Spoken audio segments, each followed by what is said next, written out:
there's sort of like a weird message about like two people at least thinking that you have the wrong impression about them or they want you. Okay, so it's giving the like one of the people, and I think it's like somebody from your past. It's like somebody from your past who like wants to try to make it seem like you have the wrong impression about them in some way, but I'm getting that you are completely accurate in your assessment of who they are. Like it's giving somebody who like you know that they're a spineless person who like can't tell the truth because they're too cowardly, and you know what I mean. But it's like they're trying to flip your perspective of them even like retroactively to try to make you regret leaving them, or again to try to like convince you to come back to them in some way, doing some dramatic switch up, or again it's sort of like um it's giving like somebody who's actually very cold and does not feel any empathy for others when they hurt them, but but instead they like it's like weird. There's somebody like who say they hurt you terribly, right? And then they start crying and stuff like that because they want you to make them like they want you to think that they feel bad or something like that, but actually they're crying because they feel bad for themselves. It's really weird. And then, they'll start listening to like sad music and stuff like that when they're by themselves and like throw themselves a pity party for the fact that they hurt you, you know? But it's like, oh, you witness them being remorseful, but they're only remorseful because they're feeling bad for themselves. I don't know, because they got caught or just because they don't like being called out on their behavior, or they don't like being like they don't like the truth about them being seen, and so they feel like bad for themselves. So again, don't fall for that. If someone like seems like sad, like genuinely sad, it's because they're feeling bad for themselves. Like it has nothing to do with them like actually like learning how to like have empathy for you and what they did to you, okay? But on the other hand, I'm getting that you may actually have the wrong impression about somebody that you are getting to know in some way. Like, because it's giving new energy, or like, again, like very fresh energy, you know? And I don't think that you're trying to do this. I think that, like, I think the way in which you are misunderstanding this person is that you could be distracted, even subconsciously, by like the differences between you. So, like, differences in literal status, or differences in, gender or whatever, or representation, or like aesthetic, or cultural differences and stuff like that. And you keep sort of like, I don't know, I want to say like attributing certain like stereotypes that you may even subconsciously hold about like the demographic that they belong to onto them, but they are more similar in nature at their core to you, like you, than they are to whatever like demographic that you are attributing them to belong to, if that makes sense. And I'm getting that this person focuses more and like sees more of the similarities between the two of you. You have to understand that like it's to the point where you could like freely speak to this person the same way that you talk to yourself, right? And they wouldn't get offended because they would be like, "Oh, that's basically something that I would say," right? And you may still be in a place of like say that they spoke to you in a way that you like say that they verbatim tone and all say something to you that you would say to yourself. You'd be like, who does this person think that they are? How could they say this to me? They don't even know me like that. But then, you literally would like say that, you know what I mean? But like, and their intentions are pure and everything like that, you know? And it's something that you would literally say. And I'm getting that, like, yes, again, this person is like focusing more on the fact that you guys are almost like a seamless mirror of one another, and not in like an inverse way. It's just of sort of like a yin and yang type of way, of where they are recognizing the ways in which like you are genuinely like a part of them, you know?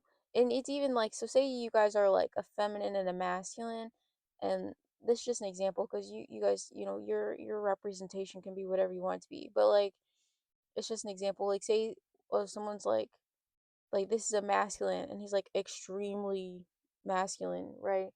Um and like he's very masculine presenting, and everyone like, you know, You know what I mean? To the point where like people wouldn't want to like fight him, you know?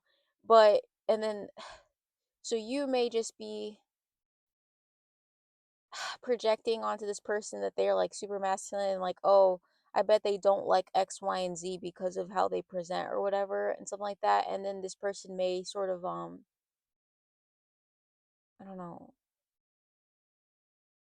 I don't know. It's giving that like they like the cutesy stuff that you like too. It's just that it's not as obvious on the outside. And like because they would, you know what I mean? It's sort of like the thing of how super masculine men like super feminine women, obviously because they like cutesy stuff, right? Not that that's an overgeneralization, but you know what I mean? How like obviously super like a super manly dude who likes a girl who dresses in like all pink and like who like in like fuzzy like hats with like ears on them. Obviously they like that stuff because they like cutesy stuff. You know what I mean? So like they're not so masculine that they are opposed to any sort of representation of like femininity, and they, you know, obviously so like their way of having that expressed in their life and in that reality is by like having you in their life. You know what I mean? Like they kind of see you as sort of like the version of them that is able to like express the aspects of themselves that, you know, this vessel that they have cannot fully embody, right? So again, if it's someone who like, you know, regardless of what they do, right, they are just very masculine looking and presenting and stuff like that, and then you may be very, very like feminine looking, you know, they kind of like think of you as being like the feminine version of them, like the embodiment and like the physical materialization of like the feminine energy that exists within them. Like they think, oh, if I was a girl, like I would want to like be and express myself and like look like her. You know what I mean? And like you are you may be too caught up in like oh, you know, he's just a guy, all guys are like this, or like, oh, I bet his like, you know, I bet he doesn't want me to share my opinion openly with him because it could bruise his ego or whatever, or like blah blah blah. But I'm getting that like no, they don't see it that way. They just see it as like a I don't know, this person may honestly revere you in a sense in some like spiritual way, almost like an embodiment of like the, you know, the a feminine deity that they've been like pleading to their whole life, you know. um you know that like you know what Ronnie Radke has a song about like if God is a woman or whatever, God is a weapon, you know.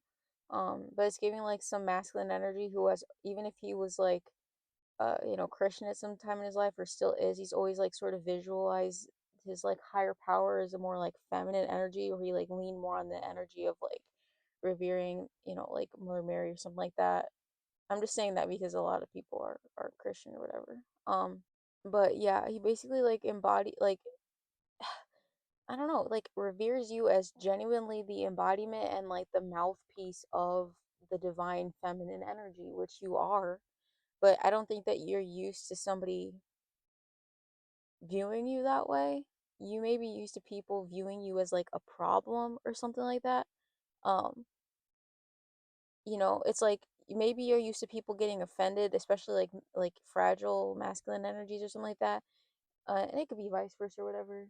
Like if you're masculine, you could be used to like, you know, um, women not appreciating when you would like want to take like, you know, people like, you know, and I'm not disparaging anybody. It's just like people who sometimes, you know, they feel like they have to be hyper independent for the sake of their own like value and like to prove that they value themselves in something, but like someone who genuinely just wants to like provide and help someone because they believe that they deserve that, you know. Maybe you weren't ever able to like find someone who actually like appreciate that energy if you're a masculine, but if you're a feminine it could be like you're used to dealing with masculines who like did not actually like when you would like speak your mind openly to them. It would just like trigger the, you know, the freak out of them. um or they would like consider you problematic or argumentative or something like that. This person sees it as like if you do get like that, they perceive it as like you being the booming mouthpiece of some deity, and so they take what you say seriously. They don't get offended. They're just like, "Oh, you know, my higher power is speaking to me through this woman. I should like listen."